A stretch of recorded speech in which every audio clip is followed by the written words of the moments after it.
Hello, everybody. Welcome back to the channel.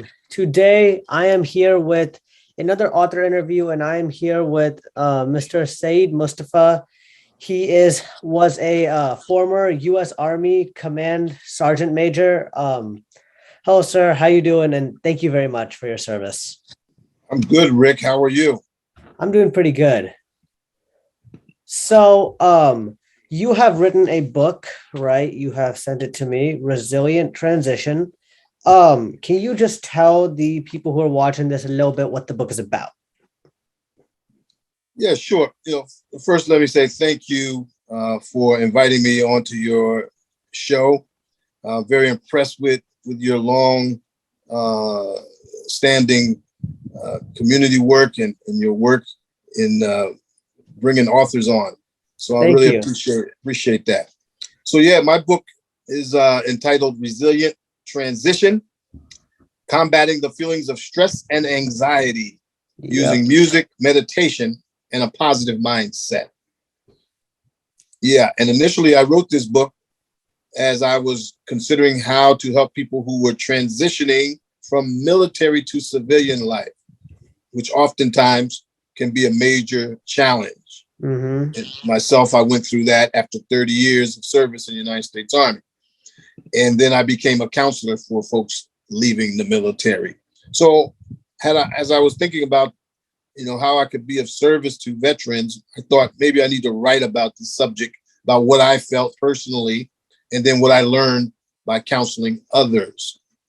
But then, Rick, be honest with you, as I got into the writing phase, it was during the period of time where COVID had come. And then I said to myself, well, there's lots of people who are stressed. There's lots of people who have anxiety, particularly during a pandemic. So then I broadened the book's concept to be able to be read and digested and appreciated by others who were first responders and teachers and nurses and students like yourself who may have been challenged with virtual learning. So I think this book is one that could be well received by lots of different people.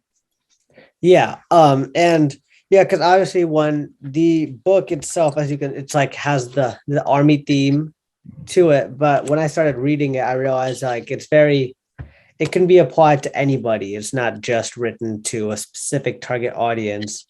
Do you, if you don't mind, could you tell us a little bit about your military service, sir? Yeah, so thanks for asking. Yeah, I come from a family that has a long line of military service, Mm-hmm. and I grew up and currently live in an area which is very patriotic. It's a small town right outside the United States Army Military Academy, West Point, New York. Yeah. And so my stepdad served. My grandmother's brother served in the 1930s, and so he was one that was known as a Buffalo soldier. He served in the 9th and 10th Cavalry detachment that was in West Point, New York. And the cavalry are people who ride horses and do military tactics on horseback. And these Buffalo soldiers were an organization of all Black soldiers because it was segregation during that time. Mm-hmm. And so having this type of family lineage, and then my biological father served. He was drafted into the Army and did a couple years, and then went on to be a professor in Jackson State University. And so my uncles. So at some point, Rick, it just dawned on me as I was post high school that I needed to do something more with my life. Yeah. And I decided to join the United States Army. And when I did, I look back and say to myself, that was probably the best decision that I personally could have made. At the time when I first joined, like anything else, that was a transition in and of itself, going the opposite direction from civilian to military.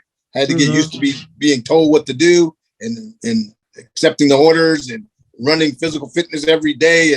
But once I adjusted to it, I became a person that truly loved military service. And I look back on those years fondly. So yeah, it took me all over the world. I was in places like Kuwait, Egypt, Turkey, Saudi Arabia, Iraq, Korea, uh, Somalia, and then a lot of states in the United States of America. Mm-hmm. I mean, I'm sure you've heard it from people, but I'd also like to say again, thank you so much for your service. I mean, it's because of the Army, and we can't really thank our veterans enough because nobody understands the extent of what they do for us. So thank you so much for that. Well, we hear that often these days. Thank you for your service. And unlike the Vietnam vet who didn't hear it much and really didn't get treated well, but nevertheless, we thank you all, the United States citizens who appreciate what we do for our country, and certainly a person as young as yourself who has the wherewithal to recognize a veteran like me and then show appreciation. It means a great deal coming from you. Thank you so much. Thank you. It also means a big deal for me that you're able to come on and talk about all this stuff, because obviously the military is something that when I was in elementary school as well, whenever we had, it was Veterans Day, we would have a assembly, and all of my classmates whose family members who were part of the military, generally they would try to have as many come down as possible. Our music teacher would have us sing songs, a couple of Veterans Day songs, and she would make a slideshow. She'd ask anybody who had family in the Army to send a picture. She would make a slideshow of everybody. Wow. And so that was the 4 assemblies that I saw, like they're stuck in my head. I forever remember that whenever Veterans Day comes up. You gave me a bit of a flashback. You were talking about your experience as a youth in interacting with veterans. I recall as a young person myself, I must have been maybe middle school or even elementary school, and one day I ventured downtown, which is maybe a half a mile from where I was living at the time with my parents. And I get to this park where there is a gathering of people, and they are there honoring veterans. Now, at the time as a young person, I really didn't understand clearly what they were doing. I just saw this gathering of people and gravitated to it. And I stood there solemnly like everyone else and listened. Mm-hmm. And then I heard them talking about things like service. But the thing that strikes me the most is at the end, they played a musical rendition called Taps. They use a bugler to perform this solemn music where they're paying honor to those who have passed in the military. So even as a young man, it's something about that music that moved me. It made me actually weep. And then to be able to say now later, I go on into the military and serve 30 years, I couldn't imagine at that moment that was going to occur. Mm-hmm. But it's just something that says patriotism in that moment that really made me go forward and try that myself eventually. Yeah. You spent 30 years in the military, right? You said you've been all over the world. Did you have a particular place that you went and you I'm sure obviously as you were going there to deal with different issues and things, but was there a place that it really struck you or maybe changed a possible perspective of your life when seeing the people? Wow, that's a very good question. Very interesting question. I was always the type of person that no matter where I went, I found the good in that place. And I appreciated the culture of the people. And that's to include even different states that we live in the call the United States. It varies. So I never said I like this place, that place better, but each place offered me some opportunity to learn something.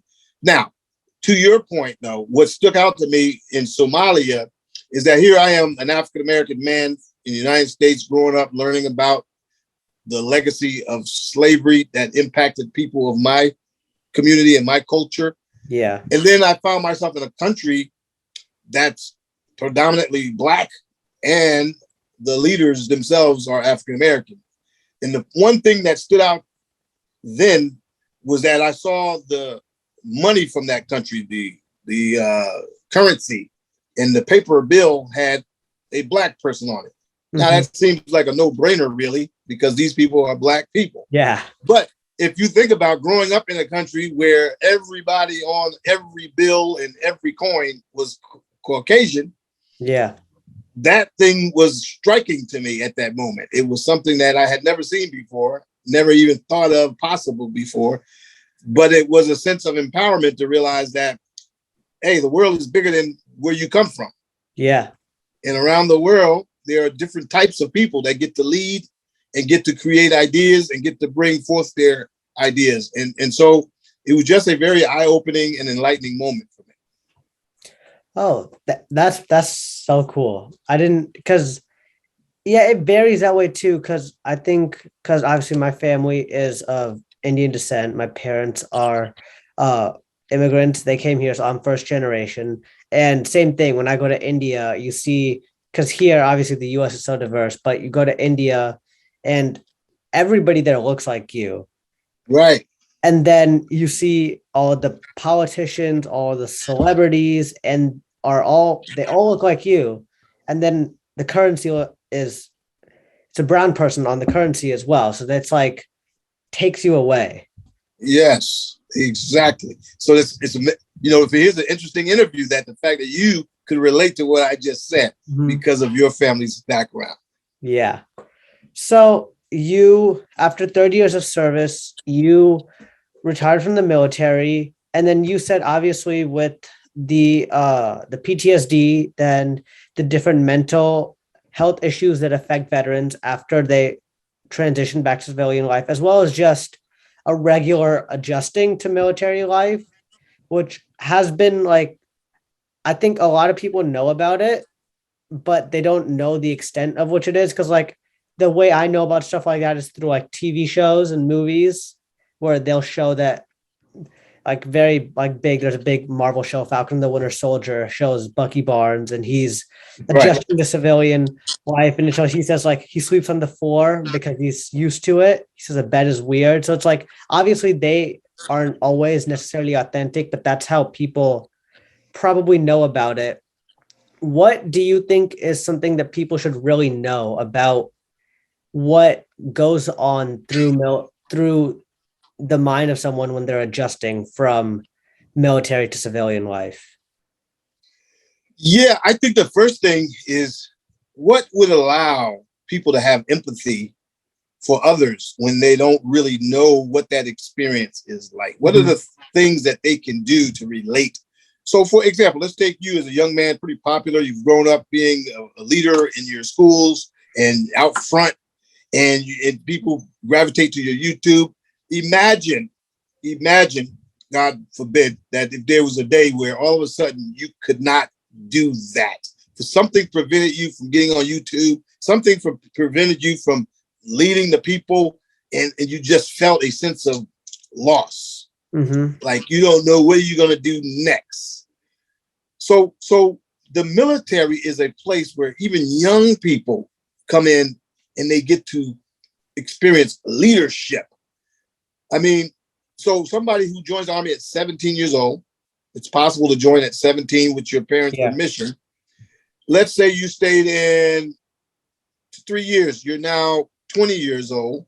And in 3 years, you've made the rank of sergeant, which means you're a non-commissioned officer. You're a leader of other soldiers. Yeah. And so at 20 years old, you are now responsible for the government's equipment and personnel, and may potentially lead these people in combat in Iraq and Afghanistan and some other foreign part of the world, and give a command or an order where these people may have to be in harm's way because you said so, as you're trying to execute and support the mission. That's a pretty big responsibility. That's huge. So let's say that same person gets to experience that and feels it and gets the Army values put into them, and they embrace those things and the culture of the military and the uniform. And then they now come out at 21 or 20 even and say they didn't have a whole bunch of college education. So now society at large says, well, you can work at McDonald's, or you can work at Burger King, or you can work at, and oh, by the way, we don't quite understand some of the acronyms and language you're using and the way you walk and the way you talk. You feel almost like a fish out of water. And it's an adjustment period to wrap your mind around. And so there's things that the Army is doing to help that adjustment period. There's things now that communities are doing to help be a part of that adjustment. But it is nevertheless an adjustment, and it's a lot to do with psychological issues, right? Who are you now? Who are you? You used to be Sergeant Johnson or Sergeant Rick or Lieutenant Rick. Now you're trying to figure out, who are you now? Mm-hmm. You had a mission that was bigger than yourself. The reason why many soldiers will jump on a grenade to save their buddy or to keep from having their positions, taken over, is because they feel that this thing they're doing is bigger than them. And now you come out and it's like a challenge to find that thing again in your lifetime. So that's some of the issues, Rick. Because you touch a lot on this in your book, what was there? You obviously said just to educate people.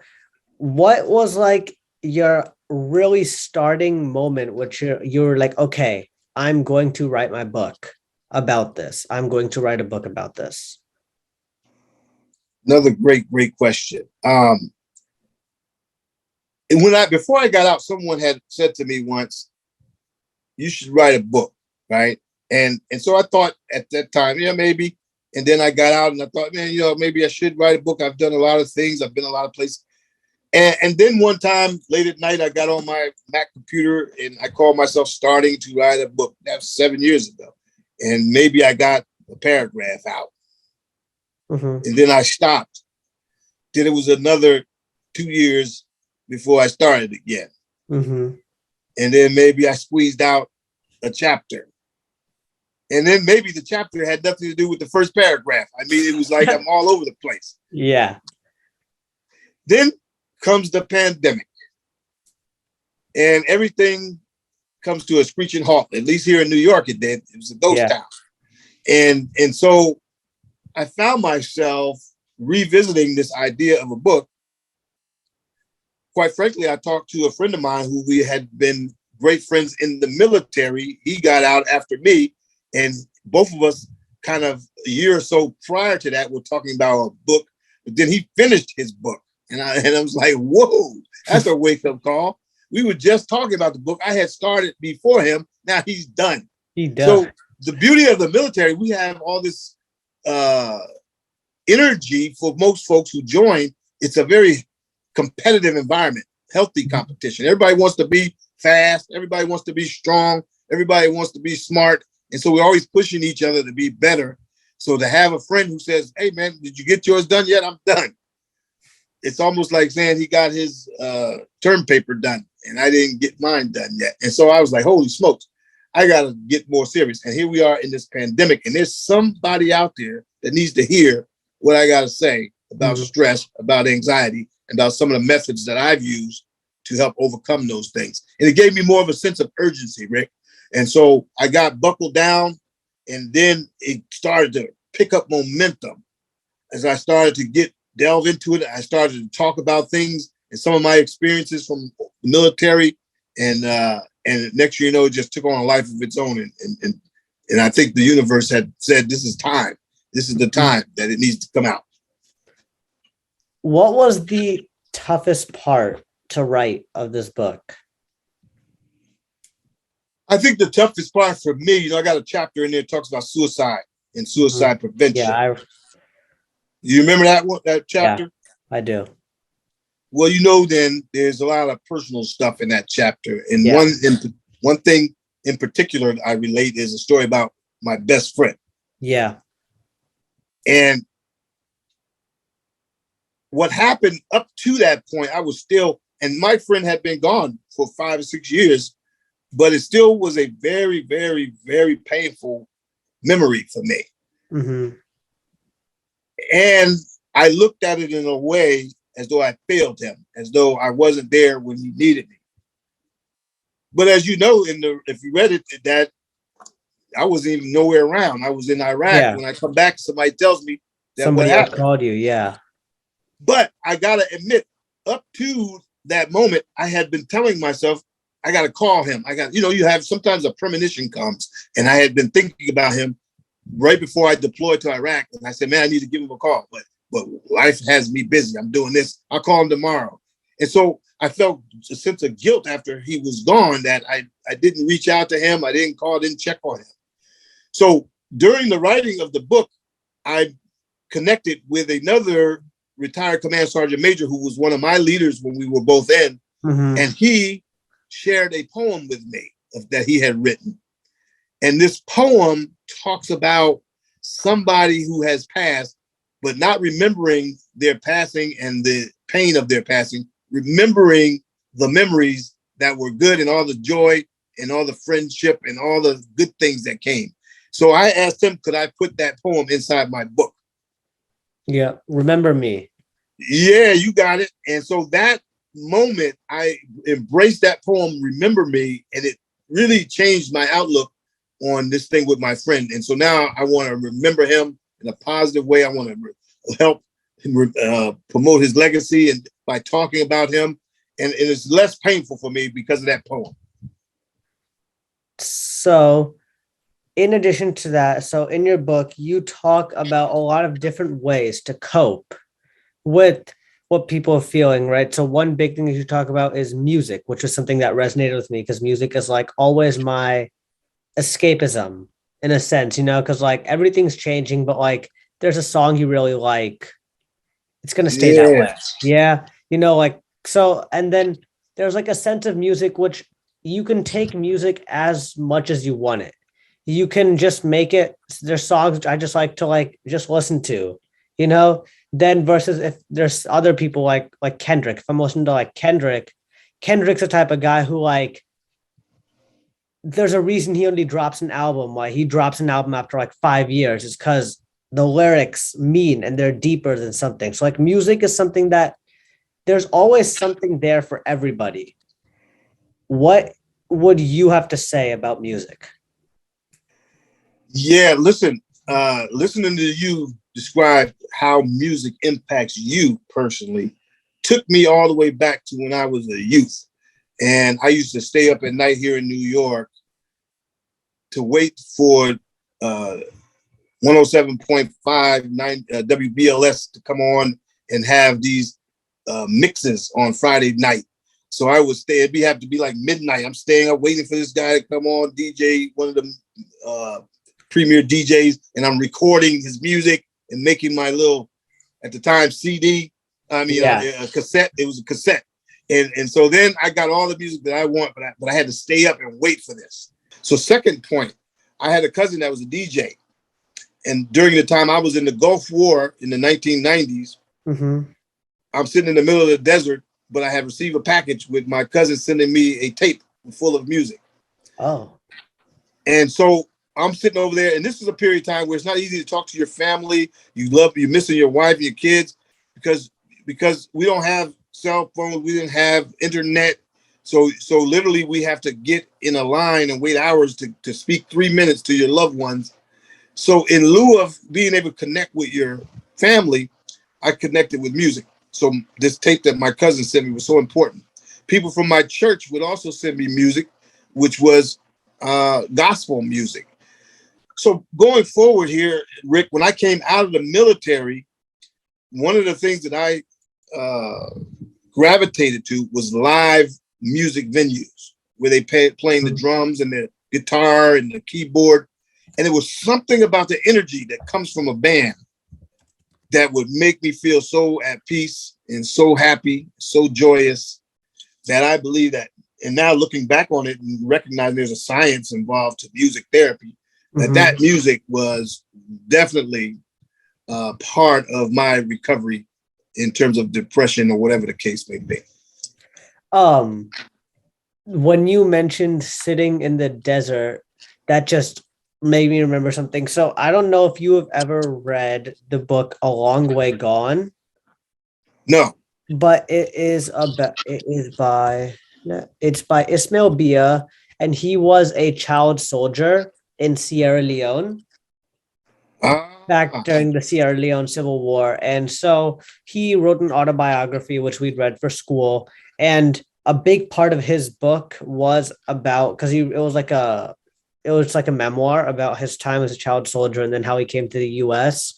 And he talked about how music became his escapism because they had cassette tapes at their camps as a soldier, and it became his way of escaping from reality and making making his situation better, despite the fact that he was put into the situation where he was a child soldier and doing many things that he did not want to do or feel morally right to do. Yeah, I could. Oh my God! Listen, that's a wonderful story. What? Give me that name of that book again. A Long Way Gone, Memoirs of a Child Soldier. It's won a fair amount of awards. It's by Ismail Bia. Ishmael Bia. Yeah, I don't know, but it sounds as though that's something that they may have done a movie or a Netflix about, because the story itself, as you conveyed it, I recollect. Mm-hmm. I just don't remember reading the book per se, but the story I've heard of. Mm-hmm. Yeah. So, because that was a pretty like, and it was a pretty deep book. And one of the assignments that I actually had to do was I had a choice between three, and I chose the music one. And it was like make a playlist and find songs that can represent A Long Way Gone. And like I found songs with like and I found purposeful music quotes which are able to work for that. In terms of music now, how does music play a role currently in your everyday life? Yeah. So what I did as a result of having this passion for music is start a business called the letter S like Sam, the number 4, the letter L, S4L, Entertainment and Sports Management, LLC. LLC meaning Limited Liability Company. Yeah. The reason I started that, because while I was in the Army, I used to do events like boxing matches, and these events were for raising the morale of the troops. Mm-hmm. But I would always add music to it. So here's a boxing match, but I want a DJ and I want a band. And the response from the crowd and the audience and the soldiers was always incredible and appreciative and joyous. So coming forward, I said, wonder if I could do that in civilian life. And I put together this business, and I would do locally community events. So before last year, when Juneteenth, the celebration of the end of slavery, was made a national holiday, I had already been organizing a celebration for 5 years in my community, putting on music festivals and parades and various things, bringing my Army experience to bear. And I was bringing reggae, I was bringing rock and roll, I was bringing hip hop, I was bringing R&B, and all these various genres that I love, but presenting them to the community and uplifting the community. So I've also been involved through that platform with helping raise the morale of the cadets at the United States Army Military Academy here. During the pandemic, they were the only people that I knew of in the state of New York that were having concerts, but they were not just regular concerts, they were wellness events to help raise the morale of the cadets who were on lockdown, wearing masks. Now, we would wear masks and do social distancing, but the fact of the matter, that music generated energy that kept them going on with their studies and their training. So we brung Wyclef Jean, formerly of the Fugees. We brung Flow Rider. And these events were incredible events. And I would also book DJs and others. So I'm still very much involved. In fact, I just was requested by an organization called the Paramount Veterans Network, which is a subsidiary unit or organization of CBS Viacom.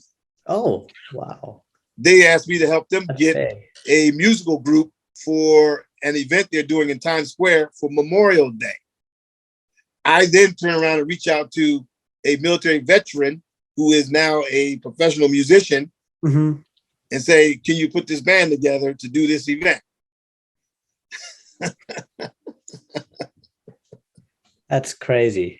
It's crazy. Who would have ever guessed I would be involved in doing that? Do you have right now, just for fun, I'm asking, like a top 3, top 5 artists that you like listening to? Of all time or current? Uh, we go. Have you go 3 all time and 3 current? Okay. So all time, I would have to go with Biggie Smalls.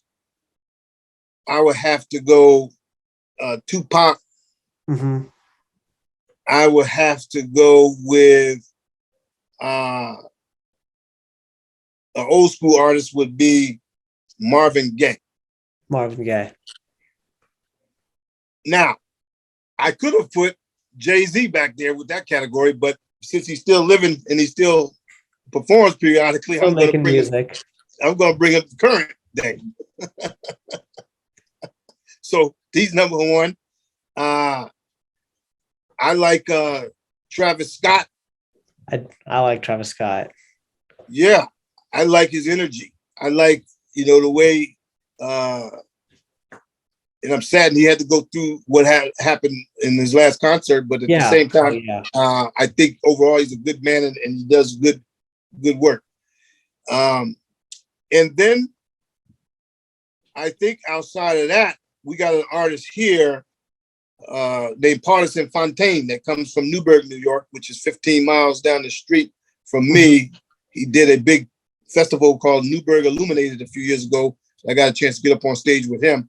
But he's a artist that got connected with Cardi B, and now the rest is history. He was writing for her before he got known as an artist himself. He was writing her music, and so I like what he brings to the table. Now that's just mostly hip hop genre, but there's others that I like in other genres too. There is, in addition to music, you talk about meditation and like working out. How big of a role did that play in your transition? Played a huge role. What I started to learn from the Veterans Administration, the medical services for veterans, that these programs are available to us right there. So I took my first yoga class with the VA hospital. Mm-hmm. I then took something called Tai Chi. Yeah, I saw that. I remember reading about that in the book too. Yeah, it's a form of martial arts, but it's very small, slow moving and low impact on your joints, but very meditative. I took something called Reiki, which is, energy, using crystals and all kind of stuff and healing. And so meditation, I've learned about a man called Sadhguru, who's Indian, by the way. Maybe you heard of him. Phenomenal. He talks about yoga and as a way of life, not just an exercise. Mm-hmm. So many so meditation I do currently once a week, at least 30 minutes once a week. And that's a formal group session. But then I meditate during my walk. I do 2 miles in the morning, 2 miles in the evening with my dog. And I kind of look at the sky and it's along the Hudson River. And I get into this meditative state as I go on my walk as well. So it's definitely a big part of my life. It helps me relax. And I think it helps reduce my stress and anxieties. And I feel like music and meditation too are able to go hand in hand. Yes. Right? Because obviously there's music for meditation and then as well as working out as well. I mean, it's really hard for me to work out without having my headphones. I just can't do it. Yeah. See, you gave me another flashback. I forgot back in the day when I used to hit the gym really hard, we got the headphones in, we're banging it out. Mm-hmm. We're on the treadmill, headphones. You're absolutely right. I need it. I need it for the bench and squat days. I always need it. That's good. Then you also, so one thing that I thought was really interesting was here, I'm finding it. And so you talked about, it says, learning resilience from celebrities. Could you tell us a little bit about that? Yeah. So I booked an artist who is a 4-time Grammy nominee, 2-time Tony Award winner for an event that I do annually for military veterans called the Veterans Resiliency Awards Gala, where I give out an award to promote resilience, the ability to bounce back from adversity. This artist's name was Melba Moore. Melba Moore is a woman who's now in her 70s, incredibly fit. She lives a good, healthy lifestyle. I saw her perform her rehearsals. She's eating nuts and fruit and drinking lots of water. She exercises. She's in good shape, and she's so warm and down to earth and humble. So it was a pleasure to work with her.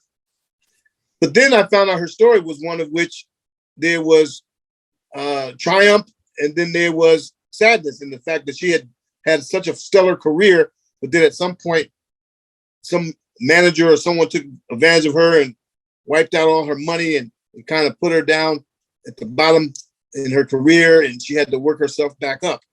That was a demonstration and an example for us to see someone who is resilient, that she hadn't given up on life. She didn't take her life. She didn't become sour. Now here she is at 70s, doing phenomenally well, and then still promoting kindness and goodness in the world. So that's one example. I talked to Flo Rida, a younger man who is in the pop genre. Yeah. And I spent some significant time with him and learned that he had adversity in his life when he was trying to come up as an artist and get knocked down, and finally he get put on and his moment comes, and then boom, he blows up. But it was a lot of up and down before that moment. He didn't give up. He kept believing in himself. He kept demonstrating resilience. And so I had this opportunity to get up close with Wyclef Jean when he was here to perform for the cadets. In fact, I purchased a full military tactical uniform and put Wyclef in the uniform, and he did a 2-hour concert wearing an Army uniform to include the boots. I could not believe my eyes. This guy, phenomenally fit and energetic, and he turned that stadium completely out. And but he was wearing a whole uniform the whole time with the hat. I mean, it just amazed me. But he talks about his come up and then his run for president. A lot of people don't know Wyclef ran for president of Haiti, and then there was a lot of adversity that came from that. But Wyclef is still here doing phenomenal things, making great music. So I think the universe was on my side to put me in the presence of these people, in the bona fide celebrities, and get to hear their stories up close and personal, and then put that in my book so somebody like you could read it. In addition to that, right? So university life after service, that's a big thing, because there's a big thing that people talk about. It's like, if you go to the Army, I believe after high school, you serve for 4 years and then you come out. Generally, the Army pays for your tuition for college, which is a big thing that a lot of people do who want to serve their country, but also don't want to do it for their whole life. They just want to be able to do it for a couple of years and then go out and live the rest of their life. We have a couple of family friends who have their kids are going to the Army. We have a family friend who they sent their kid to the Army, and then the plan is that I think he does 4 years and then he's going to come back. And then we have another family friend, their daughter's right now currently in training to be an Air Force pilot. Wow. So how is university life after serving? Because the obvious thing is that you're already 4 years older than most of the students that you're with, because you have to start at the basic level, because chances are you probably didn't, if you just went directly to the Army, chances are you didn't really get much college education. That's right. So the first thing I would recommend people do is remove all misconceptions and societal norms about what you think the college experience should be. So some people traditionally go to college after high school. They do 4 years, they graduate, they go into the workforce, and then they may get a graduate degree 2 years after that and get 2 years more of college or whatever. Maybe some go and do a PhD. There's other like me. I bypassed college, went into the Army and got a 4-year degree while I was in the Army. by going to school at nighttime when I was off duty from the Army. On the weekends, I would use my time to go to college. And then ultimately, I got a 4-year degree. There's others, like my wife, who went in after she spent 2 years of college and didn't get her degree completed, got married to me, spent 30 years going around all over the place after she did her own 10 years in the Army. And then after I retired, she came out and finished a bachelor's degree and now is about to finish a master's degree. Mm-hmm. There's others who do 2 years, 3 years, 4 years. They come out, they take advantage of their GI Bill or their post 9/11 college benefits, and they actually go in and stay at the dorm and become a college student. They're just a little older. Many of them, though, become leaders in the college experience. They become the dorm supervisor, or they become the person that's over the veteran support group or something. Mm-hmm. But their maturity benefits them. They're less interested in a whole bunch of partying and being excited about being away from their parents. They're there to complete. They've been there. They've done that. They've been there, done. They just want to get an education. Mm-hmm. I know a guy I met in New York City in November during Veterans Day. We both were marching in the Veterans Day parade. This guy was an Army Ranger, which if you know anything about the military, that's a bad dude. And so he comes out of that experience, goes on to get a degree in finance, and then later gets a law degree. And now he's one of the vice presidents in Viacom CBS. CBS. He's a big shot, but he did that education post-Army. So a lot of goodness comes from that. And for the military guys and gals that get to go in the classroom, even though there's a classroom full of people who may be younger, the experiences that everyone brings to the table is valuable. Mm-hmm. And it takes guts too. I think a lot of people might not always feel comfortable, becoming a full college student when you're 4 years older than everybody. That's true. Some people. That's exactly true. Well, it's not. I mean, chances are, if you served in the Army, it's not that you're obviously there's nothing to be scared of. It's just that sense of, am I in the place which I'm meant to be? Because chances are, again, they're with a ton of, you're 22, you've served 4 years in the Army, or with a ton of 18-year-olds, your ideals and goals are more than likely not going to match up. That's right. That's right. I think the issue is, do we have mutual respect for one another, that we're both are all here seeking the same thing? That's a higher level education. And then we contribute to each other's success by way of being in groups or just encouraging each other. But we're all on the same team. If we take that approach, it doesn't matter if you're 18 or you're 25. You can get some value from each other. You can get it done. That's right. So everything that I've talked about so far, most of it has come from personal experience, because obviously you've seen a lot, done a lot, met a lot of people. How much research did you have to do for this book? Was there much research involved? Yes. So there was a ton of research in terms of connecting the dots. I know how music makes me feel personally, but what does the science say about music and how it impacts your brain? And there is a lot. I've seen science about how I play piano as well, and used to play the violin. I still could. I just kind of everything is going on to kind of focused on piano with sports and different things. But it's when playing the piano too, because people don't realize how hard it is, because you're in two different music signatures. You're playing a different thing with each hand.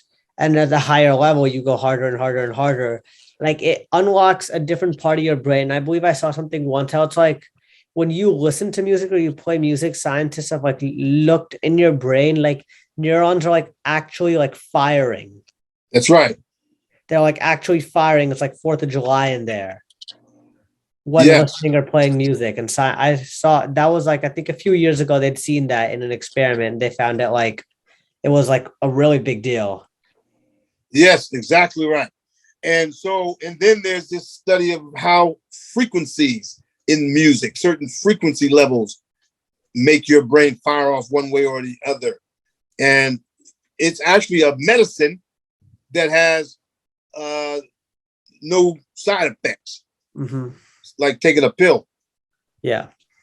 So just a rudimentary experiment I did on myself is to play music like Pharrell's song Happy, and music that has that type of energy, and just put it on and see what happens. Typically what happens, people move. They move their body. They do. And they get happy. It's like natural instinct. That's right.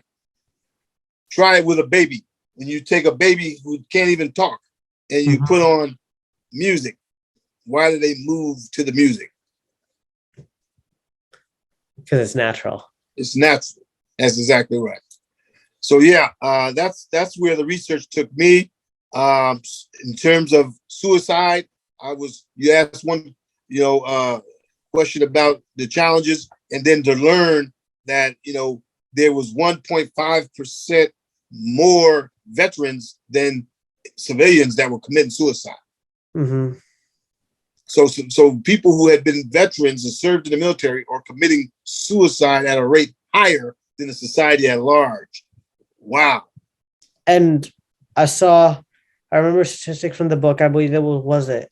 You can correct me if I'm wrong. I think it was 18% of the adult suicide population is ex-military. That's right. So eye-opening numbers. Sad numbers. There's more we need to do. In fact, I just recently joined the American Foundation of Suicide Prevention, the Westchester and Hudson Valley chapter, just because I feel like I got to do more to try to impact this. And if I can save one person, it'll be worth the time. It always is. And because obviously now it's become a big topic, and everyday mental health gets bigger and bigger, and like things that which I never saw earlier when I was younger have started to come into schools relating to mental health. They'll bring in counselors and this and that. Talking about mental health, they'll bring in guest speakers, and it's just like it's something which is especially now getting really shined upon, which I feel like the problem was that it wasn't shined upon earlier, and that's why so many people had to go through so many things before everything was known. Yeah, I agree with you, Rick. I mean, it's really was striking for me is I don't recall anybody that I know as a child in elementary, middle, or high school having suicide ideations or attempting or even committing suicide. But now I hear frequently. So go beyond the military experience. So that's enough for me to want to be involved. But now I'm hearing about kids in elementary school or kids in middle school or, even college kids who are phenomenal athletes. Yeah. But somehow they've been taken over the edge with their mental health. And they just had a Division I football player who just stopped playing because he recognized that his mental health was being jeopardized and he just couldn't do it any further. There's another young lady, Division I athlete, who took her life recently. And there's too many stories about that, which is the saddest part. And like schools have started doing stuff like it was last year. When I'm a freshman right now, currently in high school, when 8th grade, they gave us, it was the last week. It might have been the last week of school or the second to last week when we had lots of assessments piling up, and they gave us a mental health day, right? Which was basically, it was a middle of a Wednesday. So Monday, Tuesday, Thursday, Friday were regular school days, but Wednesday was just like, we had different activities to do. We had fun. They brought in some food and stuff. The ironic part is that actually made it worse because we would have normally used that time in class to study, whereas you ended up studying more outside of school. But like the idea of them doing a mental health day is something which is like, it's fairly new. I don't think like 10, 15 years ago, schools would have had a mental health day in the middle of an exam week. Yeah, it's a strange phenomenon, and it's a strange time. And educators, I'm sure, are challenged with trying to deal with this. I mean, similarly, me as a military leader, right? The first time I experienced this, I was a sergeant. And in the 24th Infantry Division down in Fort Stewart, Georgia. Young sergeant at that, fairly new leader. And I had a private that was assigned to me, that's the lowest ranking person there, who hung himself. And wow, what a shocker. I mean, it shocks the whole organization. Mm-hmm. And so for me, it was like, whoa, wake up call that people have issues that we need to pay attention to certain signs. But still, I wasn't necessarily equipped as a young leader to deal with that. Later on in my career, they sent us to specific training, one of which was called ASSIST, Applied Suicide Intervention Training, mm-hmm. where we learned how to do risk assessments on our subordinates. And we learned if people are high risk for suicide, low risk, or medium risk. And then what do you do? What actions do you take? Yeah. So I don't know that teachers have been through this before now. Maybe they're getting some of this now, and maybe the mental health day is part of the overall plan to reduce some of the stress. But I think they're learning as they're going along right now. Yeah, it's a learning curve. So now I'm going to step away a little bit from the book itself and then just talk about what was the publishing process like for you? Because this is your first book, right? Yes. Good question. Very, very much of a learning curve. I chose the self-publishing route through Amazon. Which is big. Big now. Now I would tell people who are watching, your viewers, that one may think self-publishing means easy and cheap. Well, I didn't find that to be the case. I found it to be still challenging, and I found it to be a cost associated with that, right? Mm-hmm. Because you still have to do stuff like editing, and there's variations of editing, right? People may not realize. They may think editing means let somebody read your manuscript, they give it back to you, now you publish it. No, there's copy editing, and there's different 4 or 5 different other types of editing. Mm-hmm. And every time, if you're not equipped to do that yourself, then you have to pay people to do that. Yeah. Unless you just have a lineup of those people in your family or something. Nobody's editing for free. Yeah. It adds up. It adds up. It starts to add up. And my personal type of approach is I want the book to be right. So therefore I'm going to do that editing that I need to get done, and I'm going to pay the price that I need to pay, because regardless if I went to a publishing house or I self-published, I want it to be professional. So you got to pay a price for that. What was the most nervous part of the entire process of publishing? Well, that's I think was there one? Was there one? I think it's relative in terms of so let's say when I was trying to decide on the cover.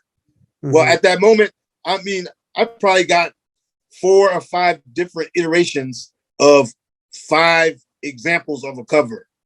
So now that's a challenge. That's a huge undertaking. Am I getting it right? What are people going to say about this cover? That's the first thing they're going to see. Mm-hmm. Then you get past that and you feel comfortable and you feel satisfied because the feedback you're getting, if you're doing some sort of poll or whatever, is good. Now you move into the structure of the book internally. How is it? How are the chapters situated? Is it readable? Is it readable to somebody who's a freshman in high school? Is it readable to somebody who's a college professor? And, how do you manage that situation, right? Mm-hmm. Talk about target audience. And it's sometimes daunting of an undertaking. And so then you get past that. Then it's one thing I started. So I said I was going to publish this book last year on mm-hmm. Juneteenth. Juneteenth came and the book was not ready to go. So then I had to come back and say, well, folks who have been waiting, it's not happening. We're going to move that target to. Now I could have just threw it out there, but I wasn't willing to do that. So I just moved quality.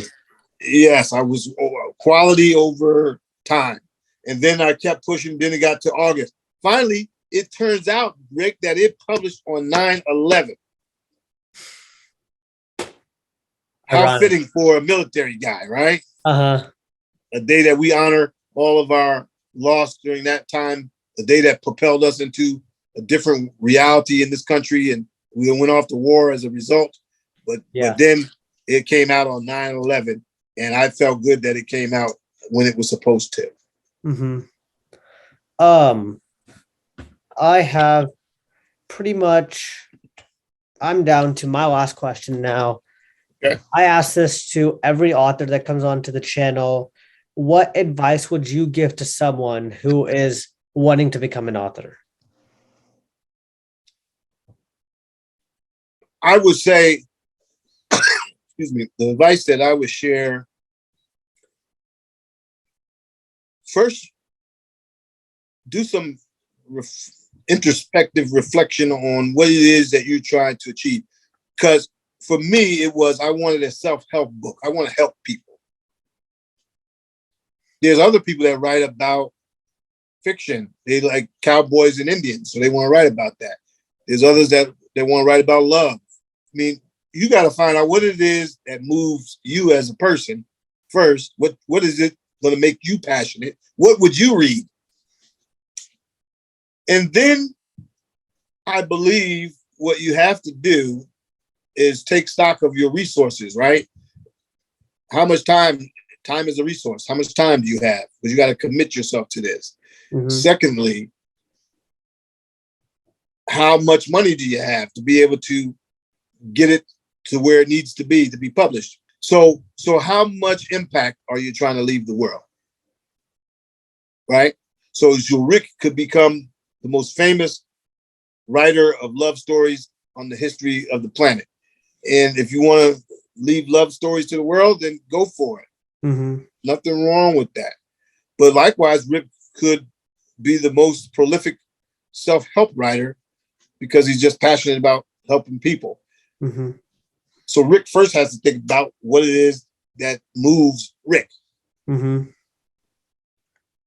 Then comes the rest. That's right. So again, thank you so much for the time that you gave me. Thank you for all the answers, for everything. Thank you so much for sending me a copy of your book. I really appreciate it. I really enjoyed reading it. And I'm not finished. I have a little bit left to go, but I'm finishing it because I really enjoy this book. It's different. It's not a type of book that I usually read because I'm more of a fiction person, but this book is something that is so applicable to my life. And I just feel like to everybody's life that the lessons that you can learn from this book can go a lot deeper than just yourself. Rick, I'll tell you, for me, whatever pain, whatever cost, whatever effort it took to make this book, your words and your comments just now made it worth it for me. Thank you so much for sharing that, because if I could write a book that could be received by a ninth grade, highly intelligent young man as yourself, thank you. I felt like I've done something worthwhile with my life. Thank you so much for having me on your show. Thank you. And everybody, thank you so much for watching this video, and I will see you in the next one.